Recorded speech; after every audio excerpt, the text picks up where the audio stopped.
Hello, everyone, and welcome back to Backlot Banter. I am here today to review the film Love Hurts. It is a film that stars Huy Quan, Ariana DeBose, and it is directed by Jonathan Uzabayo. This is a new action film starring some Oscar winners, the ones that I just named, of course, and I'm happy to get into all my thoughts on it, what I thought the strengths were, and unfortunately what I thought the film's many shortcomings were. But before I roll into all of that, I want to remind you to subscribe to Backlot Banter for more weekly movie reviews like this, and starring my good friend and co-host Tucker Hazel. We also do box office roundups every single month. We have a long-running series called Quest for the Bestest, where we review every single Best Picture winner, nominee, and are now currently working on the Palme d'Or winners. We have plenty of movie content for you here at Backlot Banter. But the film in question here today is Love Hurts, of course.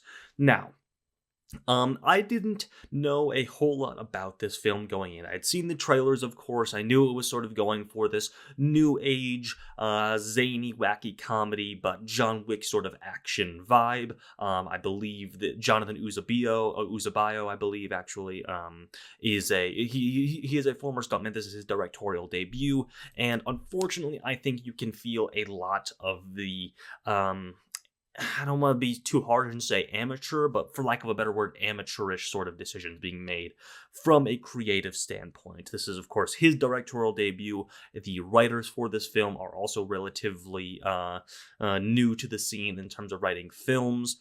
And I think you can really feel it. I think that this film is quite poorly conceived and executed. From the very standpoint of the story of this film follows Huy Quan's character, Marvin Gable, who is an ex-mafia hitman who has sort of reclaimed his life, started a new life as a real estate agent, and he is drawn back into the criminal underworld by the arrival of Rose, portrayed by Ariana DeBose, a woman who he was supposed to kill years and years ago by order of his mafia boss brother, but who he let live and then cut ties with that criminal life. And while that may sound like a compelling film idea, something you can definitely work off of as a base to build off some compelling characters, an interesting dynamic between our two leads, and some solid gunfight, fistfight action, Love Hurts unfortunately has very little of any of those things. I think I will start with the character writing, because I think that is by far the weakest point of the film.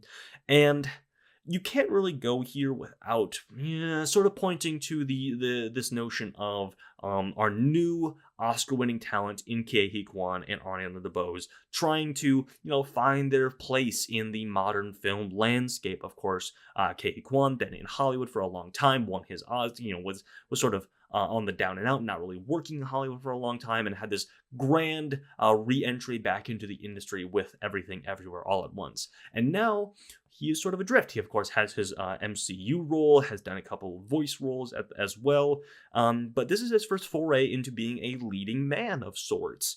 And I think this role for Quan is an interesting one and makes use of his skills and his demeanor in good ways and also in not so good ways. So when Marvin Gable is doing his bright-eyed, bushy-tailed, happy to see you, shaking your hand, real estate agent thing, perfect, A+. Obviously, it makes sense why you cast Huy Quan in this role. He is perfect. His demeanor matches that perfectly. But at the same time, I'm not so sure he can handle some of the dramatic rigors of this film, especially as they are written quite poorly. We of course saw what he could do with the dramatic sides of his character in Everything Everywhere All at Once, and even the more hardened, jaded character that he switches into in that film quite well. I mean, that's kind of what makes that performance sing so well in Everything Everywhere. But here, when you have to believe this version of Huy Quan as a former hardened mafia hitman with feelings of steel and everything, and you have to be scared of him in certain moments, both in these flashbacks and then late in the film as well, it just doesn't work. I don't want to say that Huy Quan is bad for the role. I largely blame the script writing. I'll get to that in a moment, but I want to talk about Ariana DeBose's character as well. With her, she, of course, has been having a very rocky sort of post-Oscar career. Many flops on her resume, from Argyle to Wish to Craven the Hunter. She's been having a tough go at it. I don't want to. She just needs a better agent. She needs to work with a more assured director, some more assured creative forces, perhaps, because like her other films in recent years, this one does not work for her. This is a poorly conceived character that she does not really know how to approach or play, I don't think. This character of Rose is sort of a she's going for a femme fatale. She's affecting these very sultry tones, trying to maybe bring in the sex appeal of this character, the old flame that she is to Marvin. And it doesn't work in any of those regards either. Again, I want to pin it largely on the script writing. Her action sequences are quite weak, and as talented as of a martial artist, actor, a stunt performer as Katie Kwan kind of is, the action doesn't necessarily work for him either. This dynamic between Marvin and Rose is really the failing point of the film. It is the most important link in the film, and it is by far the weakest. Because I don't know if you're familiar with action figures having a little button on their back where they have sort of canned phrases. That is what Marvin and Rose, what Kate Kwan and Ariana DeBose feel like in this movie. They have this initial sort of plot idea, this initial relationship idea of Rose wants her old life back. She doesn't want to be on the road, on the run, away from the life that she wants to lead. And so she comes back to the initial setting of the film and tries to tie up the loose ends. Get the weight off her back, start anew, much like Marvin does. Marvin, though, has left that life behind, and Rose is very insistent that Marvin, you can't just keep running away from this. This isn't a life that you've built for yourself. And Marvin, in response, says, of course, I do like this life. I like being a real estate agent. I like my friends, my boss. I like this new life that I've carved out for myself. A very good place for the conflict to start.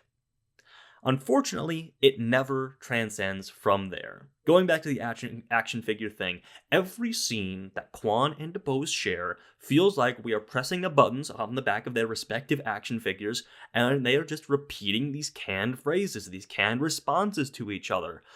Ariana DeBose saying, Marvin, you have to face this thing. You have to face your brother. You can't keep hiding from it. You have to, this life that you're leading isn't meaningful to you. To which Quan responds, I like the life I have. Then you came here and screwed it all up. And it wears really thin, even for a movie with this short of a runtime at 83 minutes. It feels like we are spinning our wheels when, in fact, an 83-minute movie, especially an action thriller comedy movie, should feel like we're moving at quite a pace, and we just don't. The film, the setting often takes place in the same boring model house that Marvin is trying to sell. It's really unfortunate that this film just has no sort of dramatic progression or momentum to it. Yeah, I'll talk about the end of the film. The third act is, just a mess because you don't feel like you've earned any of the payoff that is supposed to be coming here. Katie Kwan has sort of resolved that he does need to tie up these things at the drop of a hat, basically. Once this sort of final shootout happens at this home, and he comes in and he's supposed to be like mean and angry, and you're like, I don't buy Ke Kwan doing that, especially with what I've been given of his character, of his acting in this movie. I don't think he can quite pull it off. He's supposed to be, I'm so fed up and angry with everything that's been happening so far. Are you trying to rip apart my life? His brother, portrayed by Daniel Wu, his brother goes by Knuckles in the film. And they have this knockdown, drag-out fight where you're like, oh man, where you're supposed to think that, oh man, Marvin is really pushing the edge here of like, he's really going to put the hurt on his brother. But also, he's been killing people. He killed like a dozen guys of these goons earlier in the, just a couple minutes ago in this big third act action sequence. And he also, like, we presume killed characters like Marshawn Lynch and Marshawn Lynch's like associate, the two named returning goons of the film. He's a killer in this movie, and again, he doesn't feel like it. He doesn't feel scary or like he has this mean edge to him, but he's consistently killing people, especially at the end of the movie, and so you don't feel like the importance of him coming in and nearly killing his brother because he's already been pushed over that edge, an edge that does not feel earned to for him to have been pushed over. Um, Quite poorly conceived from that standpoint. I don't know if there's a whole lot else. Oh, I want to talk about the action very briefly. It's fine. It's okay. I thought this would be maybe the saving grace of the film. The first fight that Ki Kwan has with Marshawn Lynch, and I should get the other character's name here. I believe, yes, Andre Erickson, I want to say, is the other performer's name, who are the sort of this, they have sort of dumb and dumber dynamic going on. They're always bickering about their personal lives. Their first action sequence sort of signaled to me that we might have something going on here in terms of the action. These stunt performers are really going for it, doing scorpion move where, they land on their face and their feet basically go over their head, or they're diving and rolling over countertops and everything. Like, the stunt performers are really going for it here. The direction of the action that we're doing with the camera doesn't really match that. You don't really feel the impact, especially, it's common for you not to feel the weight or the impact of these action sequences for all of these movies that are sort of aping the John Wick style. It's very hard to do in that respect, is do exactly what the John Wick team does, and you don't necessarily pull it off in Love Hurts either. The comedy is excessively weak. They in this 83-minute movie, we feel the need to keep returning and pad out the runtime, which you shouldn't do with an 83-minute movie. Pad out the runtime with these side characters. There's a super unfunny running bit of Marvin's business associate or secretary or assistant or something having this sort of poetic relationship with one of the other hitmen or assassins that have been hired to kill him. You return to it time and time again, and it's never funny.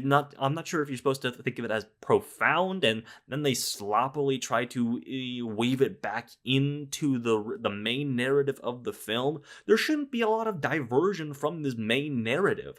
That is where the meat of the story is. And you can so easily forget about the relationship that Ki Kwan that Marvin has with Ariana DeBose because it feels so meaningless. One last thing I should mention, and I just reminded myself of it, is the narration. There is a lot of voiceover narration in the movie, both from Ki Kwan and from Ariana DeBose, that are supposed to be these moments where you're getting an insight into what they're thinking, but you know what they're thinking. It is so clear and obvious what their characters are thinking, but they are reiterating it. It is truly a moment where I'm like, how stupid do the writer or director or whomever, the producers, how stupid do they think the audience is? That they're not picking up on these notions of these character notes. It feels so redundant, which is not something that you should feel in an 83-minute action comedy. It's really, really frustrating as a movie to watch, and I don't really know if I have a lot of positive things to say about it. Ki Kwan, as I mentioned already, can pull off these lighter moments of happiness for his character, but then the film's story sort of indicates that he perhaps shouldn't be happy with this. The conclusion of the film is very confused as to, he defeats his brother and he is able to reclaim his life, but you don't know if he went back to selling real estate, if that's truly what made him happy, because you only see him walk into this PG rated strip club. This is a rated R movie, but it's a weird PG strip club or something, and he's got his hair slicked back and sunglasses on, so is he a hitman again? Is he a gangster now? Was he truly not happy? I thought he didn't like being a criminal. I thought he didn't like that life. So confused as an ending as well, and is really a movie that feels so overworked and sweaty and re-edited and recut and chopped down, that you can really feel all of the cuts and seams and stitches done to it to try and make it work, when at its core, at its character dynamic with its main two leads, just doesn't work. Really disappointed in this one. Really disappointed with the trajectory that Quan and DeBose's careers have been going, and this is another step down, frankly. I'm gonna give this a 2.5 out of 10. Let me know if you liked Love Hurts, if you thought there was anything especially good about it that I maybe overlooked, or if you want to commiserate in the comments down below, that's fine too. We also have a Discord server. I should mention that Discord server link in the description to talk about movies and plenty of other topics with us. I encourage you to join that. But we'll be back in weeks to come with future new movie reviews. We'll see you then.